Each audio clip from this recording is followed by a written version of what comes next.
Now, on 105.9 FM and streaming worldwide on the WMAL app, O'Connor and Company.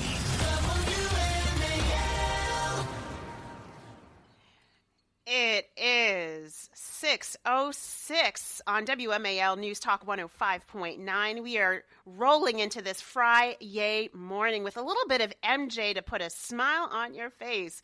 Good morning. It's Patrice Onwuka. I'm here with Derek Hunter. We're in for the father of the bride, Larry O'Connor. He's getting ready. He's filling his pockets with tissues, Derek. I don't think he's going to need it at the altar, but beforehand and after. There's no way he doesn't make it. He doesn't make it down the aisle. He doesn't make it down the aisle. He's going to be a blubbering mess by the time he makes it down there. It's just not going to happen. I know I know. I've known Larry at this point 15 years. There's no way. You got me beat. He's crying right now. He's crying right now. Yeah, I knew him before when he was called the stage right blogger. And he was a secretly, because he was working in theater, and nobody would know his real identity. And so I met him through Andrew Breitbart. He was his secret identity. Yeah. Well, he was a crier then too. We're excited for Larry today. At 7:05, we've got Charlie Spiering, senior political reporter for the Daily Mail and the author of Amateur Hour. 7:35 brings Ron McGill, communications director for the Zoo of Miami.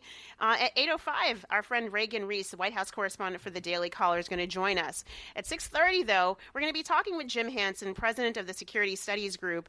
He's going to be talking to us about the big news of the morning, which is, not surprisingly, Michael Waltz leaving the National Security Advisor role and going over to the United Nations as the U.S. ambassador to the UN. That was the big breaking news yesterday afternoon.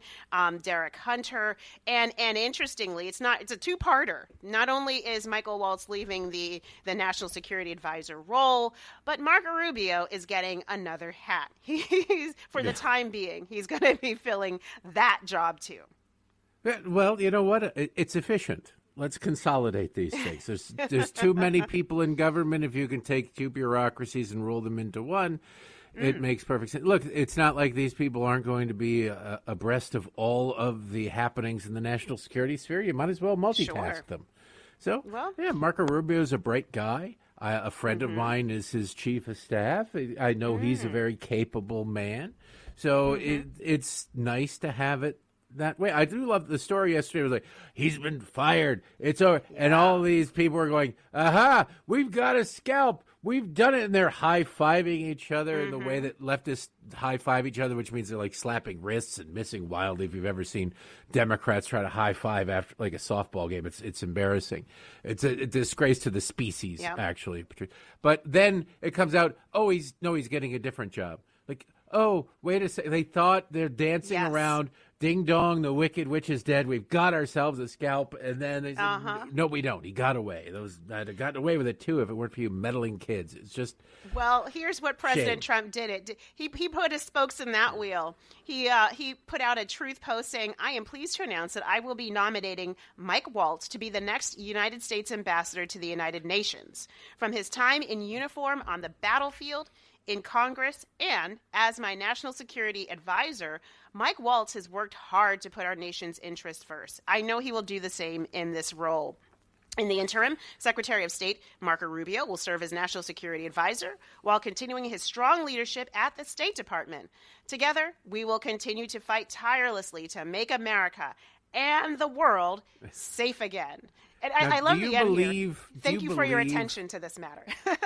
do you believe, Patrice, that this was, look, obviously Mike Waltz is a fan of Trump. Trump is a fan of Mike Waltz. But this is, they had to do something. Somebody had to pay some kind of a price for screwing up and adding Jeffrey Goldberg to that Signal chat. We just had 4 years of zero accountability. 13 members of the American military killed at Abbey Gate, a terrorist attack, and that botched withdrawal from Afghanistan. And nobody even got a letter of reprimand in their personnel file. And we all rightly said this is ridiculous. You have to have some accountability. So then doesn't there have to be some kind of accountability? And I think this is a way to sort of have your cake and eat it too. You can't be the national security advisor anymore. This is just it not because you threaten national security, but because you just you were uncareful. But we want you around, and so we're going to give you a new position. And look, when Elise Stefanik dropped out to hold on to that seat in the House, they were scrambling to try and find somebody to take on the UN. Mike Waltz has sharp enough elbows from being up on Capitol Hill that he can go and throw a few in New York. And so it seemed like a solution had presented itself. But make no mistake, this is not unrelated to the signal issue. Well, and I think the timing, they did it now rather than during the heat of the Signalgate moment, because this is less of a win for the left than they would have had during that time then. And so, I think it makes sense. It is important that they didn't just kick him out and give him the boot. Obviously, Michael Waltz was a member of Congress, and he gave up his seat to join the administration. Certainly, his seat was it was relatively safe, although the election was pretty close for his seat. It still stays in Republicans' hands, which is good. But he did make a pretty big sacrifice, and this was really just a matter of the signal chat rather than something more sinister or dire from a policy standpoint. So I'm happy to see him move over to the United Nations. I'm happy to see that Secretary Marco Rubio has yet another hat. And frankly, I think this is great for Marco Rubio's future presidential aspirations.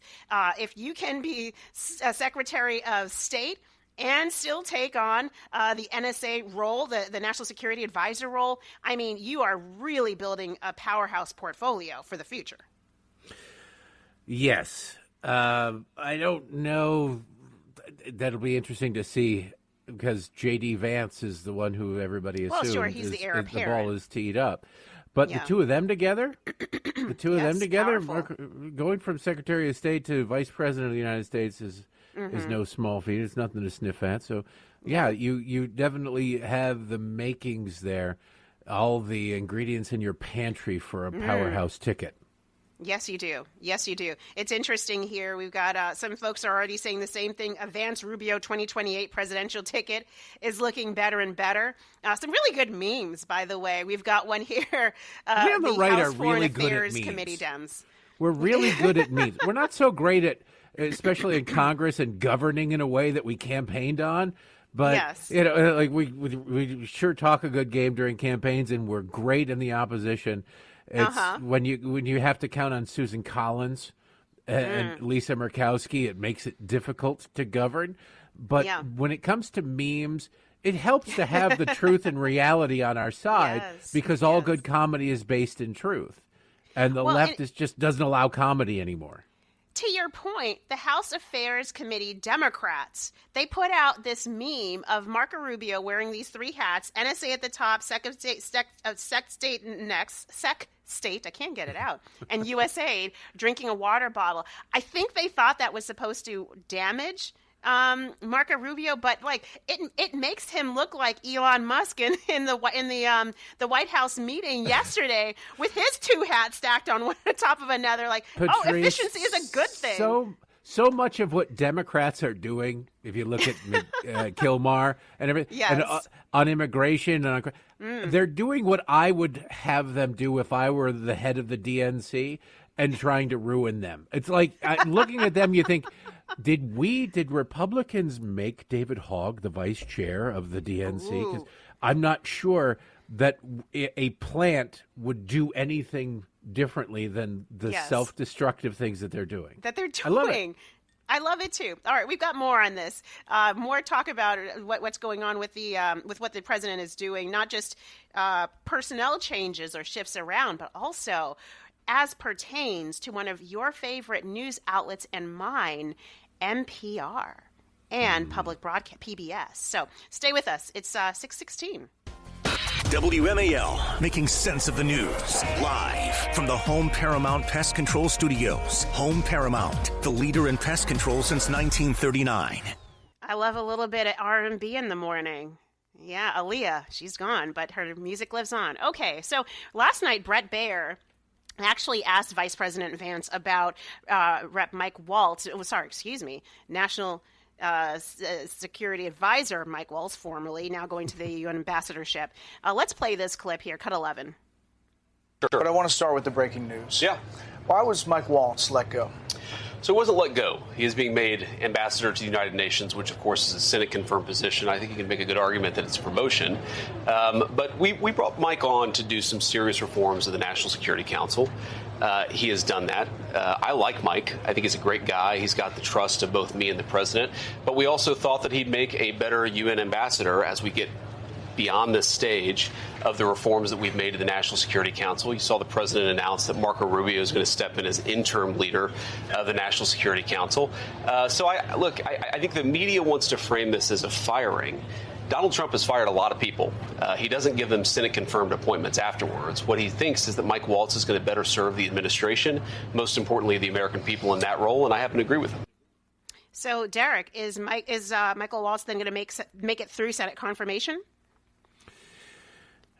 Well, he should. It's an important position up there in New York, but it's not a sensitive position. Okay. So the Democrats will make hay about Signalgate. They will try to figure out how that happened, and they will try to embarrass him. But realistically, he's already passed Senate confirmation once. The Senate politicians tend to take care of their own and default to their own. He was a member of Congress. It won't be easy. It won't be fun. I don't think he'll get any Democrat votes, but he should even appease somebody like Lisa Murkowski, a globalist, a squishy Republican. It should just be the president gets his person up in New York. There's no policy comes out of the UN anyway. You need somebody up there to saber rattle and wave the flag and sort of keep the rest of the world in line and exercise a judicious veto in the Security Council occasionally. So there's no real reason, even if you think, my God, he's a national security threat and he doesn't know how technology works, or he added Jeffrey Goldberg on. Even if you think any of those things, which I don't, you go, this is what the president wants. It's not. It's not for you to step in the way. If you think he's doing damage or could do damage, there's no damage to be done there.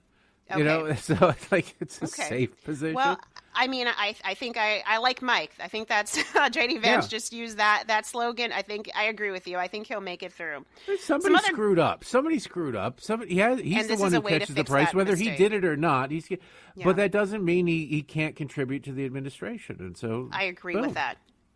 There was no policy implication here. So now, speaking of policy, and this is a good one, I think you and I are, and probably everybody who is in radio, talk radio, pundits, even social media influencers and podcasters will agree that we don't need our taxpayer dollars to go to NPR.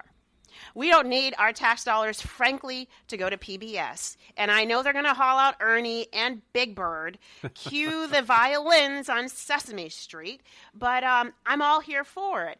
President Trump has terminated NPR and PBS's federal funding through a sweeping executive order. There will be a nationwide injunction against this by noon. Don't make your lunch plans. By noon, not by Monday? Oh yeah. No. They'll just get it done. It's already probably drafted in 7 different jurisdictions. It's just a matter of which judge's desks it ends up on. I do love how the left goes, we're going to cut NPR. It's such an infinitesimal amount. Well, first of all, every single drop of water gets you wet. It doesn't matter. In a pool, you're pushed into a pool. Every single drop is responsible for it. No one is more responsible than the other. But if it's such an infinitesimal, they can't have their cake and eat it too. It's an infinitesimal amount of money. Well, then you can do without it. No, you'll ruin us. Like, well, which is it? It's something you can't live without, or it's something so small that nobody should even notice it as a taxpayer. Why don't you take some money, buy some more tote bags, and sell them and make up the difference if it doesn't matter? So according to President Trump's executive order, the government funding of news media in this environment is not only outdated and unnecessary, but importantly, corrosive to the appearance of journalistic independence. And as a result, he's directed the CPB board, which is the Corporation for Public Broadcasting, to cease direct funding to NPR and PBS. The Corporation for Public Broadcasting has until June 30th to effectuate this directive. And to your point, NPR says it only receives about 1% directly from CPB. And so this should be a blip on their radar if, in fact, they feel like the product they produce is so in demand and so critical to national discourse, to national education, to research, to advancing the fabric of America. Then let's see how Americans take their unused tax dollars and the tax cut we're hoping will pass and give some money to PBS and to NPR. But if I don't all think the that's college right. professors out there who can't live without their All Things Considered just ponied up a little bit more money, they don't need our tax dollars. They can do it themselves. It's such an infinitesimal amount of money. They always say that whenever you're talking about cutting money from government, it's such a small amount of money. Well, if you're going broke, it doesn't matter. What is the old adage? You go broke a little bit at a time and then suddenly all at once. Every dollar you spend is more than you should, right? Yes. So if you cut anything, each one adds up. You can't, it's a drop in the bucket. Well, the bucket gets full by drops. You have to then take drops out of the bucket if you want to drain the bucket. Nobody ever thinks past step one because in politics, there's such fraud. It's about the constituency. Well, let the constituents that supports NPR and PBS put their money where their mouth is. It is 6:24. WMAL FM, Woodbridge, Washington, a Cumulus media station. Making sense of the news. News Talk 105.9. News now.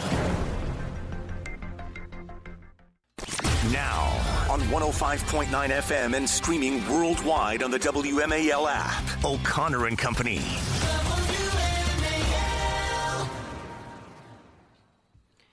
All right, it is 6:37 on News Talk 105.9 WMAL. I was trying to get us to that 6:37 mark, and here we are. Good Friday morning to all. It's Patrice Onwuka. I'm here with Derek Hunter. Derek, we're here in for Larry, who is getting his tux ready. I'm sure he's putting his boutonniere in his chest breast pocket and filling his pockets with tissues in anticipation I'm of the sure big he's still wedding day. sleeping out in California. I'm sure he's only semi-conscious at best. That could be it, too. Well, we're going to hold down the fort. At 7:05, Charlie Spiering, senior political reporter for the Daily Mail, will join us. At 7:35, Ron McGill, communications director for the Miami Zoo, will be here. And at 8:05, Reagan Reese, our White House correspondent for the Daily Caller, will join us. Lots of news to cover. But first, our interview here, we've got Jim HANSON, president of Security Studies Group. He served in the U.S. Army Special Forces, and he's here to talk with us about yesterday's really big news in terms of the Trump administration. Michael Waltz leaving the National Security Advisor role and heading over to the United Nations as the UN ambassador. Jim, welcome to the program. Good to be with you both. Thank you so much. Good to have you. So let's just dive right in right there. When you heard the news, I think in the morning of the news reports, there were rumblings that he was going to be fired yesterday. And that didn't turn out to be the case. President Trump actually said, no, he's doing a great job, and I'm going to move him over to the UN, where, as Derek said, he can use his sharp elbows over there. What was your reaction, and how do you think he'll do as UN ambassador? Yeah, I think he'll do a great job, and I think we had one of those classic moments where all of the usual suspects, in the obsolete media, wanted to take shots at the Trump administration. So they heard something, and they all jumped to the wrong conclusion, went and started, making stories out of nothing, and ended up looking like fools. I mean, Mike Waltz is a great guy. And I think he's the kind of guy who will, wherever President Trump uses him, he's going to use him to the best advantage. And I think I can't wait to see what he's going to do at the UN, because if anybody deserves to have a special forces officer messing with him, it's those guys. Jim, do you think that this is a delayed reaction, like a grenade to the signal problem? Not that there was nothing illegal. There was nothing. It's just embarrassing that either Walz or somebody on his staff, it appears, added Jeffrey Goldberg of The Atlantic to that signal chat. It caused embarrassment to the Trump administration. Do you think that this is the president didn't want to give the Democrats the scalp, and they found a good place to put him, And so do you view this as a response to that, delayed response to that, or completely separate? Yeah, I think if they hadn't given him what is a very prestigious job, it might be looked at that way, because, okay, of course, it was embarrassing. Let's not even pretend that was anything other than making the Trump administration not look as competent as we want the people who are running our national security and foreign policy to be. But in the end, it was an accident based on the fact that there are no good communications options, in the modern world for our lead government officials, which is a sad state. So I don't think it was a punishment in any way, because the UN, we love to hate it, but in the end, we are a global economy. We are the sole global superpower, and there's a lot going on, and we need to wrangle those people. And I think Mike Waltz is the guy for the job.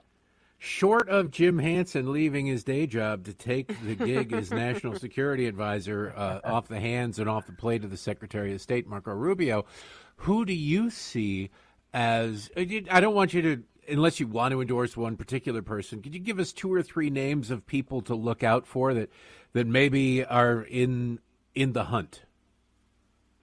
Yeah, there's a lot of names bounced around. The one I think that would be a fantastic fit is Rob O'Brien, who did the job before in the last administration. So if they can get him back into that role, it would be a situation where someone who knows how to do the job, who did it well, who's worked with the president before, can do it. And on top of him, I would say another guy who I think would do a great job is Fred Fleitz, who is now at America First Policy Institute. He would be fantastic. And I think there are other people they could put in, but I would is a name that's floated. What do you think about Rick? Rick Grinnell is great in any job they ever put him in, and I think he's kind of that guy who's, I don't even want to call him like a utility infielder, because he's better than that. He's like an MVP you can put in a role, and he dominates whatever you make him do. I'll throw one out there that I hope is a promotion. I hope they bump Sebastian Gorka up to Deputy National Security Advisor from Director CT. He's been doing a great job there. He's been stacking dead tangos like cordwood all around the world. And while I don't want that to stop, we can have someone else there and let him be the deputy to whoever they put in there. So hopefully it'll come out with some better people in the roles. We're speaking with Jim Hansen, president of Security Studies Group. Really quickly, we saw that the United States struck a deal with Ukraine, a minerals deal, which apparently does not really include much of it gives us access to their critical minerals and natural resources, but doesn't necessarily give Ukraine the long-term support for defense against Russia, and Russia blasted the deal. What is your take on this deal, and is it kind of a step closer to bringing to an end this foreign conflict between Russia and Ukraine?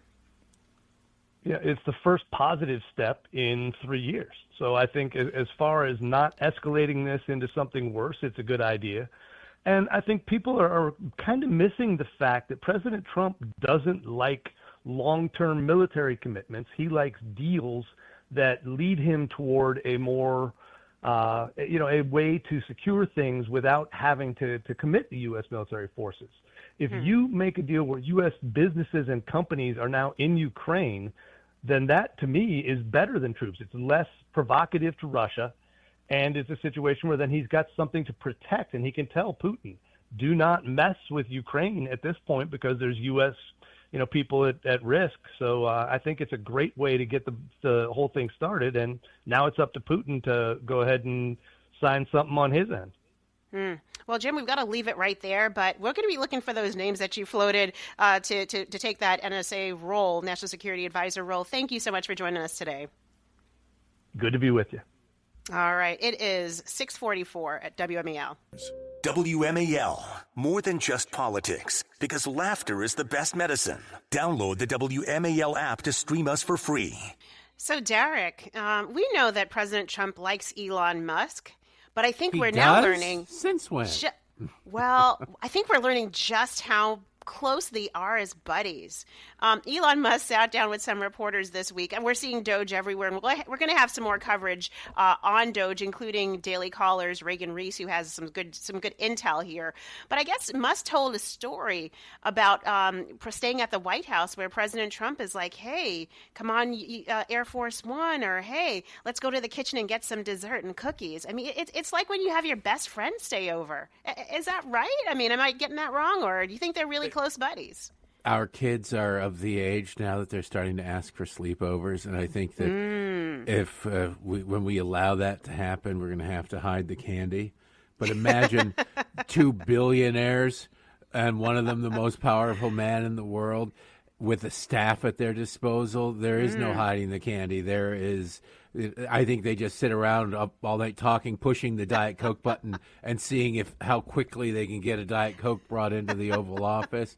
It has to be fun. That's all I say. Look, it's gotta be fun. The President of the United States, regardless of who the President of the United States is, deserves to have fun because I don't think they get a lot of it.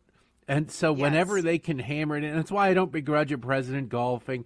I thought it was bad optics when there was a lot going on in the world and Joe Biden was like a beached whale in Rehoboth Beach, unconscious for 8 hours under an umbrella. I thought that was probably a bad look, but I didn't begrudge him going to the beach and relaxing because you've got to.